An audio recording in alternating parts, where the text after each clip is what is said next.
नमस्कार दोस्तों। आज की इस वीडियो में एनपीएस स्कीम के बारे में बात करेंगे। National pension scheme. इसको कवर करने के लिए 6 पार्ट में हम इसे डिस्कस करेंगे कि एनपीएस क्या है। एनपीएस के अंदर टीयर 1 और टीयर 2 अकाउंट्स क्या होते हैं, इन दोनों में क्या फ़ायदा है। एनपीएस टैक्स बेनिफिट क्या है, एनपीएस के अंदर जो टैक्स सेविंग है वो क्या रहेगा। एनपीएस में एक्स्ट्रा 50,000 रुपये तक का टैक्स के अंदर बेनिफिट आप कैसे ले सकते हैं। एनपीएस में सरकार आपका पैसा कहाँ लगा रही है, इसके बारे में देखेंगे। और एन्युटी पेंशन कितनी आपको मिलेगी इस स्कीम के अंदर, जो भी आपने 60 साल तक पैसा जमा कर रहे हैं, उसके बाद 60 साल बाद आपको इस स्कीम के अंदर कितना पेंशन हर महीने मिलेगा, ये चीज़ देखेंगे। तो दोस्तों, अगर आपने अभी तक चैनल को सब्सक्राइब नहीं किया है तो कर लीजिए, ताकि आपको आगे भी इसी तरीके की वीडियोस देखने को मिलती रहे। तो अभी हम बात करते हैं कि एनपीएस क्या है, नेशनल पेंशन स्कीम क्या है। ये नेशनल पेंशन स्कीम 22 दिसंबर 2003 को सेंट्रल गवर्नमेंट ने इसे स्कीम को लॉन्च करने की घोषणा करी थी। और उस समय इस स्कीम को सिर्फ सशस्त्र बलों को छोड़ करके बाकी के सिर्फ सेंट्रल गवर्नमेंट के जो कर्मचारी हैं उनके लिए इसे स्टार्ट किया गया था। 1 जनवरी को 1 जनवरी 2004 को इसे सेंट्रल गवर्नमेंट के एम्प्लॉयज़ के लिए इसे लागू कर दिया गया था। और इसके बाद अप्रैल 2004 में कई राज्यों ने इस पेंशन स्कीम को अपने राज्य में राज्य कर्मचारी एम्प्लॉय के लिए भी स्टार्ट कर दिया था। और पूरी तरह से इस स्कीम को 31 दिसंबर 2004 को सेंट्रल गवर्नमेंट ने लागू किया था। उस समय तक इसके अंदर सिर्फ जो गवर्नमेंट कर्मचारी थे उन्हीं के लिए ये स्कीम लागू की गई थी। इसके बाद मई 2009 में ये स्कीम आम व्यक्ति के लिए भी लागू हो गई थी। इसमें कोई भी भारतीय नागरिक इस स्कीम के अंदर अपना अकाउंट ओपन करवा सकता था, चाहे वो सेंट्रल गवर्नमेंट का व्यक्ति हो, राज्य सरकार का हो, या किसी कॉरपोरेट सेक्टर या में काम करने वाला व्यक्ति हो, या आम भारतीय नागरिक भी इस स्कीम के अंदर एनपीएस स्कीम के अंदर अपना अकाउंट ओपन कराते हैं। तो उसकी क्या कंडीशंस होगी ये देखते हैं। इसमें 2 तरीके से आप अपना अकाउंट ओपन करा सकते हैं, एक टीयर 1 और टीयर 2। तो अभी देखते हैं, अगर आपने टीयर 1 के अंदर अकाउंट ओपन कराते हैं तो भारतीय नागरिक होना चाहिए, और उसकी उम्र जो है 18 साल से लेकर 65 वर्ष के बीच में होना चाहिए जब आप टीयर 1 के अंदर अकाउंट ओपन करवा सकते हैं। टीयर 2 के अंदर भी सेम कंडीशंस हैं। एज क्राइटेरिया 18 साल से लेकर के 65 वर्ष की उम्र होना चाहिए। साथ ही उसमें एक और कंडीशंस हैं कि आप टीयर 2 के अंदर जब भी अपना अकाउंट ओपन करा सकते हैं यदि आप टीयर 1 के मेंबर्स हैं। अगर आपके पास टीयर 1 का अकाउंट है, जब भी आप टीयर 2 का अकाउंट ओपन करवा सकते हैं। सेकेंड, इसमें minimum number of contribution per annum. अगर आप टीयर 1 का अकाउंट ओपन कराते हैं तो उसके अंदर मिनिमम साल में एक बार कंट्रीब्यूशन करना ज़रूरी है। और टीयर 2 के अंदर ऐसी कोई कंडीशंस नहीं है, आप उसमें पेमेंट जमा करें या ना करें, कोई फिक्स कंडीशन नहीं है। Third, minimum amount to be contributed in year. अभी इसमें यह है कंडीशंस है कि अगर आपने साल में एक कंट्रीब्यूशन टीयर 1 के अंदर करना ज़रूरी है, और उसमें मिनिमम क्राइटेरिया 1,000 रुपये का है। अगर आप 1,000 से लेकर के 1,50,000 रुपये तक या 2,00,000 रुपये तक का भी अमाउंट जमा कर सकते हैं। टीयर 2 के अंदर ऐसी कोई कंडीशंस नहीं है। कि आपको साल में एक बार पैसा जमा करना ही है। अगर आप नहीं भी जमा करते हैं तो भी कोई प्रॉब्लम नहीं है, आपका अकाउंट एक्टिव रहेगा। दोस्तों अभी देखते हैं कि इसका टैक्स बेनिफिट आप कैसे ले सकते हैं, टैक्स के अंदर कंट्रीब्यूशन। तो सेक्शन 80CC D1 के अंदर एम्प्लॉई अपना, अगर ये एम्प्लॉई है तो उसका जो कंट्रीब्यूशन होगा 10% का होगा, उसके बेसिक सैलरी प्लस DA का, और उसके अंदर वो 1,50,000 रुपये तक का प्रीमियम जमा करके उसका टैक्स बेनिफिट ले सकता है।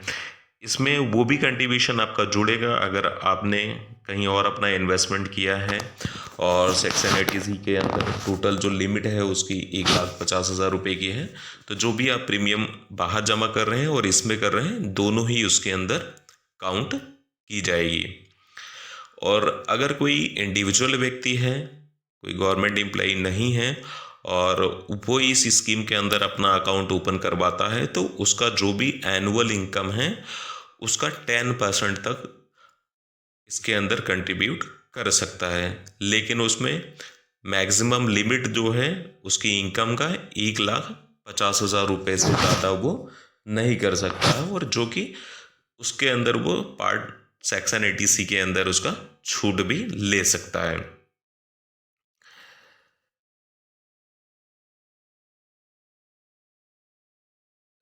सेकंड, इसके अंदर 80CC D2 के अंदर भी व्यक्ति छूट ले सकते हैं।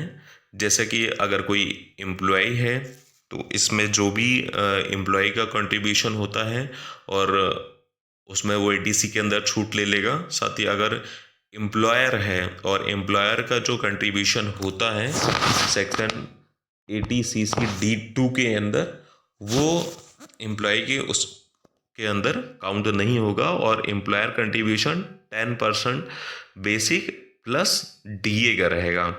ये व्यक्ति के जो कोड में उसके पैन अकाउंट के अंदर जो कंट्रीब्यूशन हो रहा है उसमें 80C के अंदर ये काउंट नहीं होगा।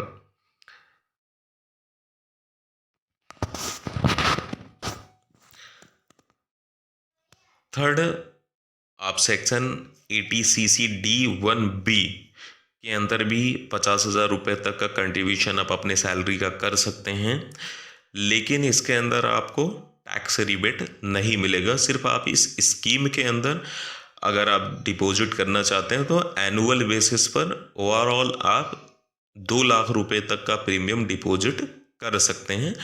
एक तो आप सेक्शन 80C के अंदर जो है 1.5 लाख रुपए तक का रिबेट ले सकते हैं, 50,000 रुपये एक्स्ट्रा कर सकते हैं, लेकिन वो आपका सेक्शन 80CC के अंदर टैक्स रिबेट नहीं मिलेगा।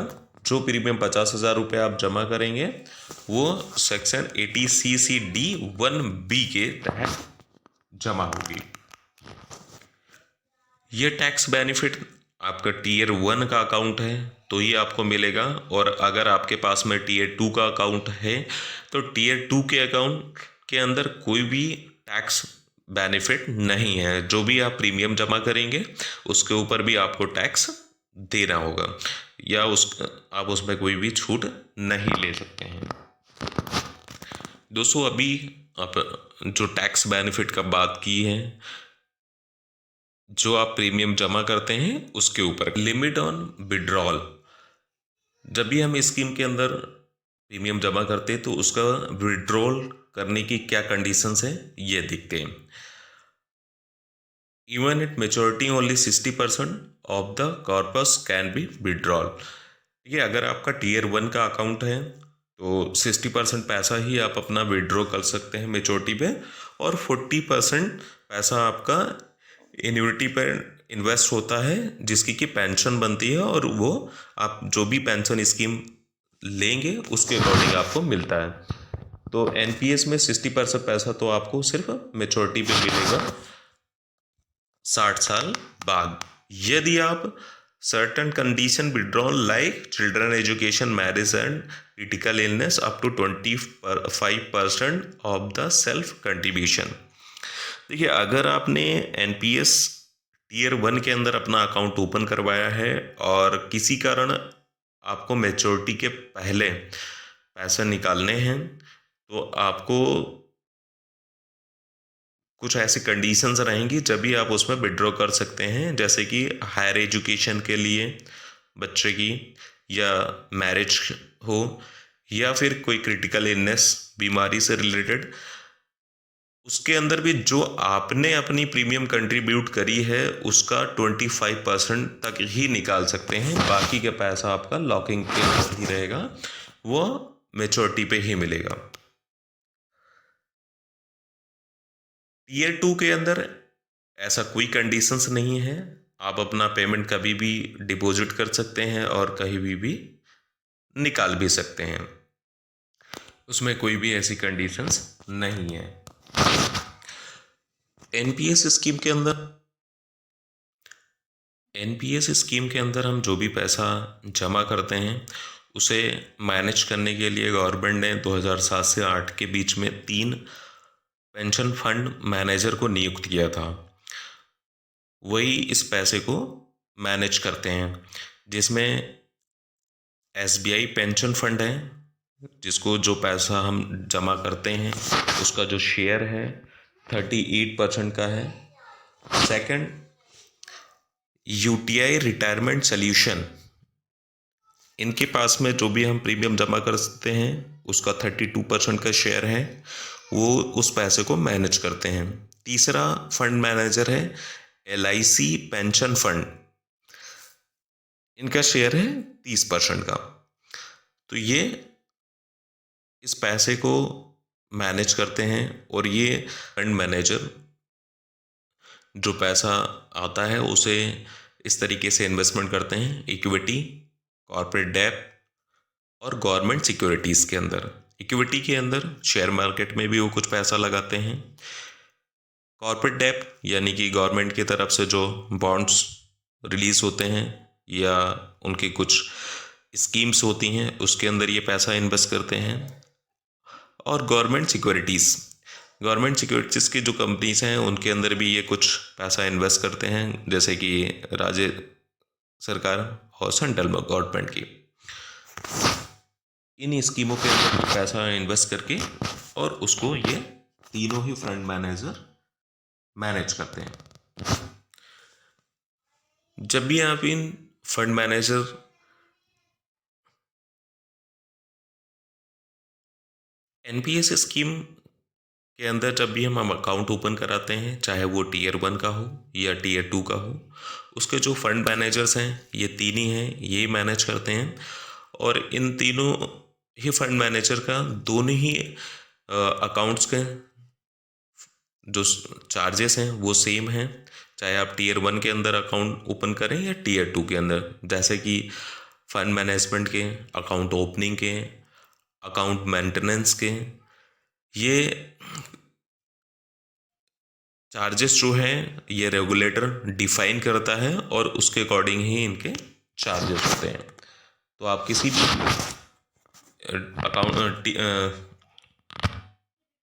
किसी भी स्कीम के अंदर अकाउंट ओपन कराएं, चाहे टीयर 1 या टीयर 2 के अंदर, दोनों में आपको लगभग सेम चार्जेस देने होंगे। जब आप इस स्कीम के अंदर अपना अकाउंट ओपन कराते हैं तो वहाँ पर आपको एक यूनिक कोड नंबर दिया जाता है, PFRDA। जैसे आपका आधार नंबर होता है वैसे ही इस स्कीम का एक यूनिक कोड नंबर होता है, जिसे रेगुलेट करता है pension fund regulatory and development authority of India. और ये जब तक लाइव रहता है, जब तक आप इस स्कीम के अंदर रहते हैं, इसके बाद ये क्लोज हो जाता है। जब भी आप एनपीएस के अंदर अपना इन्वेस्टमेंट करते हैं और उसमें जो आपकी यूनिटी स्कीम जब भी आप रिटायरमेंट होने के बाद में लेते हैं, तो उसका मैनेज करने के लिए कुछ ये कंपनीज हैं, इन्हीं के आपको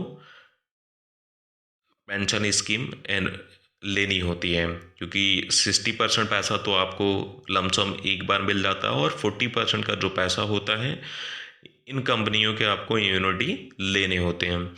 यहाँ पर आप अगर देखेंगे इसके जो स्कीम के सर्विस प्रोवाइडर हैं, जैसे SBI life insurance company limited है, Max life insurance company limited है, Canara HSBC Oriental Bank of Commerce life insurance company limited है, HDFC life insurance company limited है, India First life insurance company limited है, ICIC Prudential life insurance company limited है, Bajaj Allianz life insurance company है, Kotak Mahindra life insurance company है।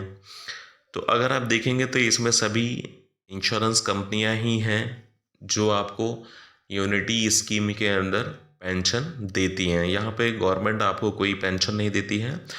आपका जो total fund जमा होता है उसका 60% पैसा आपको एक मुश्त दे देती हैं, 40% पैसे का आपको यूनिटी बॉन्ड्स लेने होते हैं और उसी के अंदर आपको पेंशन मिलता है।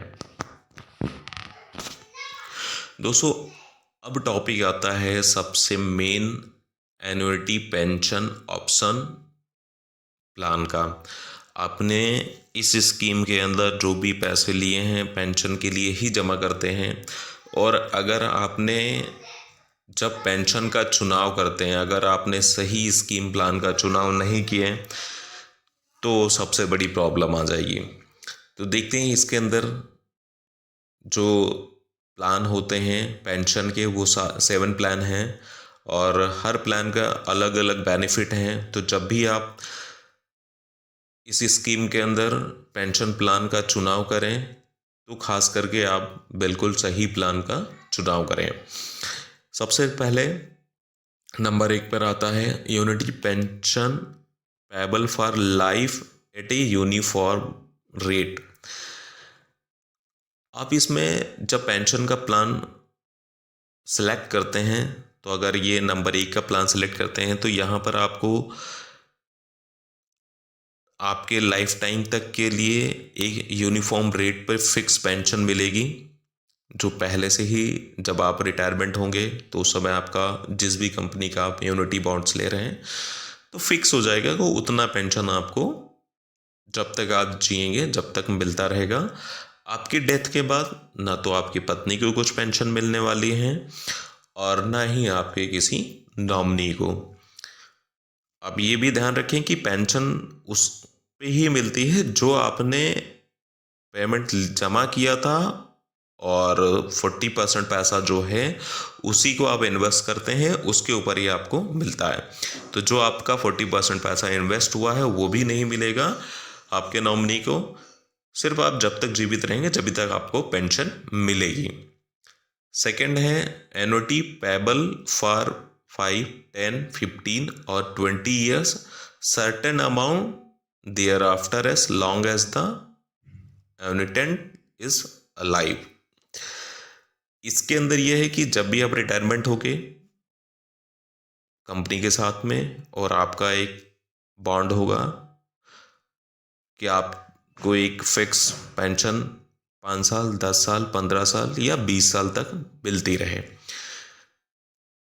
तो जो भी आप इसके अंदर प्लान सेलेक्ट करेंगे जब तक आपको एक फिक्स पेंशन मिलेगी।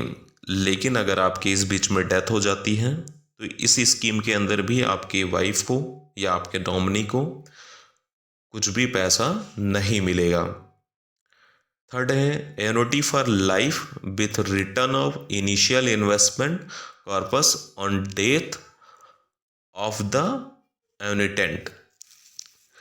तीसरे स्कीम के अंदर यह है कि अगर आपने इस प्लान को लेते हैं तो जब तक आप जीवित हैं जब तक तो आपको एक पेंशन मिलेगी, लेकिन जब आपकी डेथ हो जाती है तो इनिशियल इन्वेस्टमेंट जो आपने किया है 40% के बीच में, मान लीजिए कि आपने जो भी NPS स्कीम के अंदर पेमेंट जमा किया था मैच्योरिटी पे वो अप्रॉक्स मान लो कि 1 ईयर का अमाउंट बन रहा है तो 60 लाख आपको मिल गए थे और 40 लाख रुपए आपको बचे हुए थे। तो 40 लाख रुपए जो आपने इनिशियल इन्वेस्टमेंट किया था वो आपके वाइफ या नॉमिनी को यहाँ पे मिल जाएंगे आपकी डेथ के बाद, और जब तक आप जीवित रहेंगे जब तक आपको ये पेंशन मिलती रहेगी। लेकिन ऊपर के जो 2 प्लान हैं इसमें अगर आपको के रहते हुए सिर्फ आपको पेंशन मिलेगी, लेकिन अगर आपकी डेथ होती है तो जो भी इनिशियल इन्वेस्टमेंट था वो किसी को नहीं मिलेगा। चौथे नंबर पे देखते हैं, NOT payable for life increasing at a simple rate of 3% per annum. इस प्लान के अंदर जो भी आप पेंशन प्लान सिलेक्ट करेंगे वो हर साल 3% इंक्रीज होकर के आपको पेंशन मिलेगी। आपने जो भी प्लान लिया है, मान लीजिए कि आपको मंथली 10,000 रुपये की पेंशन मिल रही है, तो हर साल 3% इंक्रीज होकर के वो पेंशन आपकी बढ़ती जाएगी। लेकिन इसके अंदर भी अगर आपकी डेथ होती है तो कोई भी पैसा ना तो आपकी वाइफ को या ही आपकी नॉमिनी को मिलने वाला है। फिफ्थ नंबर पे, annuity for life with a provision of 50% of the annuity payable to spouse during her lifetime on death of the annuitant। इसके अंदर यह है कि आप जब इस प्लान को लेते हैं, जब तक आप रहेंगे आपको 100% पेंशन मिलेगी। आपके डेथ के बाद आपकी वाइफ को 50% का पैसा मिलेगा जब तक वो जीवित रहेंगी। इसके बाद आपकी पेंशन लैप्स हो जाएगी। अगर हस्बैंड वाइफ दोनों की डेथ हो गई तो किसी को कोई भी पैसा नहीं मिलेगा। 6 नंबर पे, annuity for life with a provision of 100% of the annuity payable to spouse during his her lifetime on death of the annuitant. 6 number पे सेम 5th नंबर जैसा ही है, वहाँ पर आप कि डेथ के बाद में 50% ही वाइफ को या नॉमिनी को पैसा मिल रहा था। लेकिन इस स्कीम के अंदर 6 नंबर के अगर आपकी डेथ हो जाती है तो आपके स्पाउस को जो भी आपकी पेंशन मिल रही थी उतना ही पेंशन आपकी वाइफ को लाइफ टाइम मिलेगा जब तक वो जीवित रहेंगे। लेकिन इन दोनों ही स्कीम के अंदर जो भी आपने इनिशियल इन्वेस्टमेंट किया था वो नहीं मिलने वाला है। 7 नंबर पे देखते हैं, annuity for life with a provision of 100% of the annuity payable to spouse during his her lifetime on death of annuitant the initial investment corpus will be return on the death of last survivor. 7वें number पे ये है कि अगर आपने इस pension plan को लेते हैं तो जो पेंशन आपको मिल रही थी वही अगर आपकी डेथ हो जाती है तो आपको वाइफ को लाइफ टाइम मिलेगा। वाइफ की डेथ होने के बाद जो आपने इनिशियल इन्वेस्टमेंट किया था वो आपके नॉमिनी को मिल जाएगा। तो अगर आप इस सारे प्लान में देखेंगे तो 7वें नंबर का प्लान ही बेस्ट है, जिसके अंदर कि आपको सारे ही बेनिफिट मिल रहे हैं। क्योंकि इसके अंदर जब तक आप रहेंगे आपको पेंशन मिलेगी, आपकी डेथ के बाद अगर आपकी वाइफ है तो उनको पेंशन मिलेगा, और उनकी डेथ होने के बाद में जो आपके बच्चे नॉमिनी होंगे उन बच्चों को जो भी आपने इनिशियल इन्वेस्टमेंट किया था वो लमसम पैसा उनको मिल जाएगा।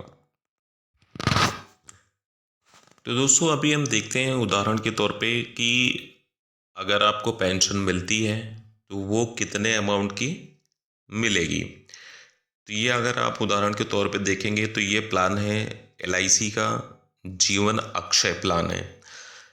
अगर मान लीजिए 1,00,000 रुपए का आपका इन्वेस्टमेंट था और आप 1 नंबर का प्लान सेलेक्ट करते हैं 60 साल की उम्र में, तो 1,00,000 रुपए पे मंथली आपको 744 रुपये की पेंशन मिलेगी। सेकंड नंबर का प्लान लिया है तो वहाँ पर आपको 1,00,000 रुपए के ऊपर 699 रुपये की पेंशन मंथली मिलेगी।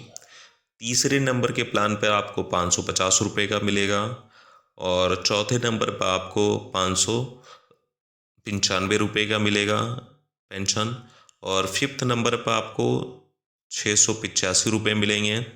और 6 नंबर जो कि बाय डिफ़ॉल्ट सेंट्रल गवर्नमेंट इस प्लान को इस स्कीम के अंदर लगा के रखती है। अगर आपने कोई प्लान चूज़ नहीं किया तो वो 6 नंबर का आपको प्लान देगी, जिसके अंदर जब तक आप रहेंगे आपको पेंशन 100% मिलेगी, आपके डेथ के बाद आपकी वाइफ को मिलेगा और उसके बाद वो प्लान लैप्स हो जाएगा। इसके अंदर आपको 635 रुपये 1 लाख रुपए पे हर महीने ये पेंशन मिलेगी। और अगर आपने 7वें नंबर का प्लान लेते हैं तो इसमें फिर आपको 544 रुपये मिलेंगे, क्योंकि इसके अंदर सबसे कम पेंशन मिलेगी, क्योंकि यहाँ पर आपके जीते जी आपको पेंशन मिलती है, फिर आपकी वाइफ को मिलता है, और उसके बाद में दोनों के डेथ होने के बाद जो भी आपने इनिशियल इन्वेस्टमेंट किया था वो पैसा आपके नॉमिनी या बच्चों को मिलता है। तो दोस्तों, आपको इस वीडियो के अंदर एनपीएस स्कीम से रिलेटेड पूरे प्लान की बेनिफिट के बारे में जानकारी मिल गई होगी, क्योंकि कैसे आप इस प्लान को लेते हैं, इसमें इन्वेस्टमेंट करने के क्या रूल्स हैं, अगर आपने इन्वेस्ट किया है तो उसमें कितनी आपको पेंशन मिलेगी, ये पूरी ही जानकारी आपको इस वीडियो के अंदर मिली है। तो जब भी आप इस प्लान को लेते हैं या आप और जब पेंशन आने वाली हो, जब आप इस प्लान में पेंशन का कंडीशंस सेलेक्ट करें तो सोच समझ के करें, ताकि बाद में आपको दुख ना हो। तो दोस्तों, इस वीडियो को आप ज़्यादा से ज़्यादा लोगों के साथ में शेयर करें। जो भी आपके दोस्त या आपके कलीग जिनके पेरेंट्स या आपके रिलेटिव इस स्कीम को ले रखा हो और अभी उनको इस प्लान का चूज़ करना हो कि कौन से हम पेंशन प्लान को सिलेक्ट करें, तो उनको ये वीडियो ज़रूर शेयर करें ताकि वो सही प्लान का चूज़ कर पाएँ। तो दोस्तों, आपको ये वीडियो कैसा लगा, साथ ही आप इसे कमेंट करके बताएं, और चैनल को अगर सब्सक्राइब ना किया हो तो कर लीजिएगा। धन्यवाद।